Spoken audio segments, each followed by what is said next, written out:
इस देश में एक आग का दरिया हुआ करता था। दरिया आग का हो या पानी का, दरिया तो आखिर दरिया होता है। बगावती, बदमिजाज, बेसलीका, बेरंग और कभी कभी बिगड़ेल भी। दरियाओं की कहानी कभी सैलाब बनने की होती है, कभी फौलाद होने की, तो कभी पानी इतना बह जाता है कि कीचड़ होना पड़ता है, लेकिन वो आखिर में रहता तो एक दरिया ही है। मुनीर नियाजी का एक शेर अगर इस दरिया की शान में कहा जाए तो तस्वीर से शायद धुंधलापन छंट सकता है कि तुमने तो आदत सी बना ली है मुनीर अपनी, जिस शहर में भी रहना बस उकताए हुए रहना। इस दरिया की तासीर बस यही थी, मिजाज का बगावती, पेशे से आंदोलनकारी और जुबान का राजपूत। इस दरिया का नाम ठाकुर लोकेंद्र सिंह कालवी था, जिसने जीवन भर सफलताओं और असफलताओं से कदमताल करते करते अपने किरदार को रंगमंच पर उस तरकीब से उकेरा कि अदाकारी के सारे कायदे तोड़ दिए। इस किरदार के पन्नों को थोड़ा पलटते हैं और जुलाई 1991 की नौजवान लोकेंद्र सिंह कालवी को टटोलते हैं। नागौर के कालवी ठिकाने में सियासत से लेकर राजपूत समाज के नामचीन क्षत्रपों के बीच महयों से अंग्रेजी पढ़े और बास्केटबॉल के उम्दा खिलाड़ी लोकेंद्र सिंह कालवी का पाकदस्तूर हुआ। जो पगड़ी लोकेंद्र सिंह कालवी के माथे पर होने वाली थी वो कोई छोटी जिम्मेदारी नहीं थी।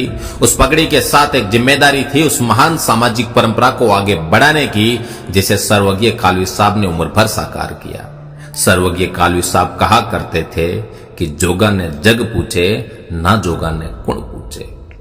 मैंने लोकेंद्र सिंह कालवी साहब से ये बात ना जाने कितने मंचों से सुनी थी कि मैं माथे पर कल्याण सिंह कालवी की पगड़ी पहनता हूं और इसका मुझे हमेशा गर्व है, लेकिन अगर मैं मेरे गांव के हरिजन की पगड़ी भी पहनता तो उसका भी मुझे उतना ही गर्व होता। मैंने अपने पिता से सीखा है, जो अपनी जात का नहीं वो अपने बाप का नहीं, और जो अपने बाप का नहीं वो राष्ट्र का कैसे हो सकता है। अपने पिता द्वारा दिए गए इन्हीं उसूलों के पतवार थामे लोकेंद्र सिंह कालवी उसी विरासत के महान समंदर में जीवन भर गोते लगाते रहे। कभी तैर लिए, कभी हिचकोले खाए, तो कभी डूबने से भी नहीं बच पाए। आज कालवी साहब नहीं रहे, उनके पीछे एक बड़ी विरासत है, कालवी परिवार की एक महान परंपरा है। कौन उसका कैसे मूल्यांकन करे मुझे नहीं पता, लेकिन निर्विवाद सत्य तो यही है कि आजादी के बाद राजपूत समाज का ऐसा एक भी आंदोलन नहीं हुआ जिसमें कालवी परिवार का नेतृत्व नहीं रहा हो।